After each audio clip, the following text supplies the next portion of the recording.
Jordan's idea. All scripture is given by inspiration of God and is profitable for doctrine, for instruction in righteousness. 2 Timothy 3 verse 16. One spring day, Jordan began asking questions about Jesus' resurrection as his mom was taking him to preschool. Realizing he thought Jesus was rising from the dead for the first time this Easter, she tried to correct him.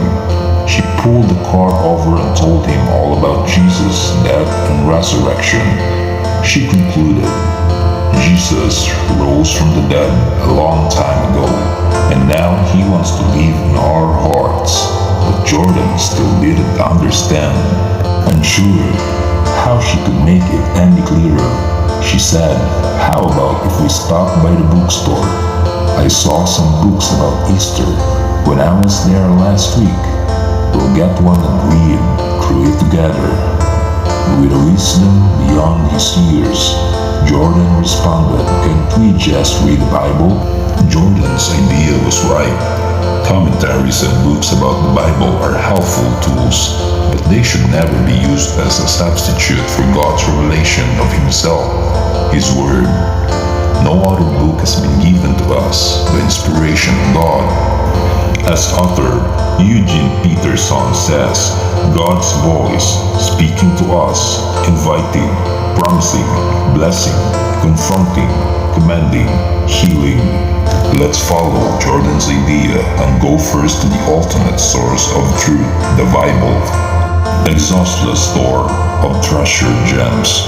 Within this book I hold, and as I read, it comes alive, new treasures to unfold.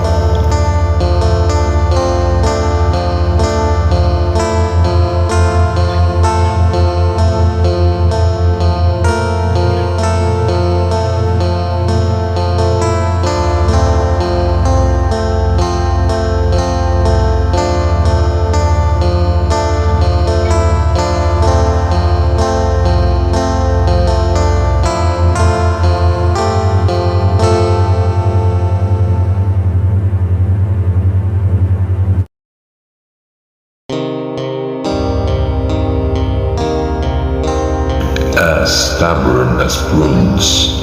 Do not be like the horse or like the mule, which have no understanding, which must be harnessed with bit and bridle.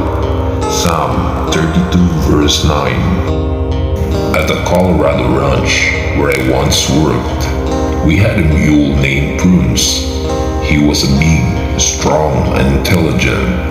He was also the ringleader of a small band of horses that regularly escaped from the corral. Once evening, we head near the barn to see how they got out. Just before dark, Prunes approached the gate, flipped up the latch with his nose, and then knocked his head against the lever.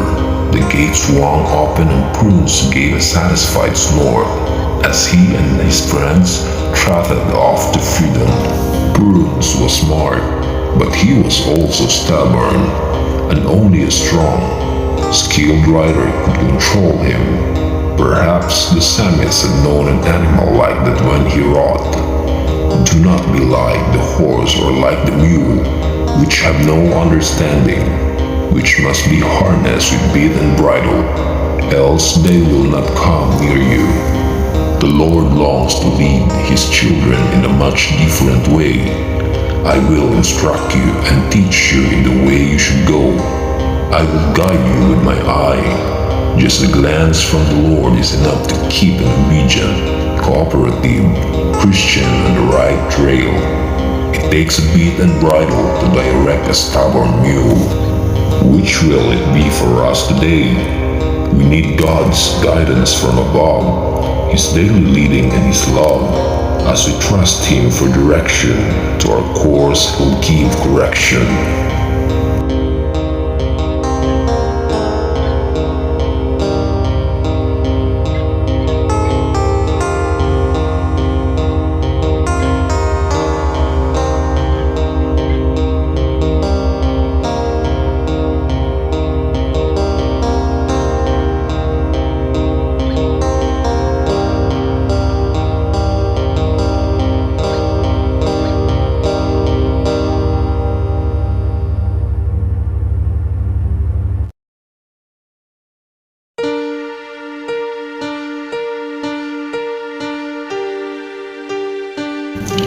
dirty dishes. Abide in him, that when he appears, we may have confidence and not be ashamed before him at his coming. 1 John 2 verse 28. When I was a boy, my father often traveled to other cities to speak at churches and Bible conferences. Sometimes my mother would accompany him, leaving my brother and me alone for a few days. We enjoyed being independent, but we detested doing the dishes. I remember the time we tried to put off that dreaded chore as long as possible by stacking all the dirty plates, glasses, and silverware in the oven after each meal. At the end of the week, there was hardly any room left. Then, on the evening before Mom and Dad were to return, we rolled up our sleeves and cleaned up the whole mess. It took hours. How ashamed we would have been if our parents had come back earlier than we expected. Because we don't know exactly when Christ will return, we must not get lazy in our Christian walk. The expectancy of his any moment appearance should help us to be faithful and wise servants, and to live in a way that we may have confidence and not be ashamed when he comes. Yes, Christ will come again, just as he promised, perhaps today. Do you have any dirty dishes? Now is the time to get ready. Faithful and true would he find us here. If he should come today, watching in gladness and not in fear, if he should come today.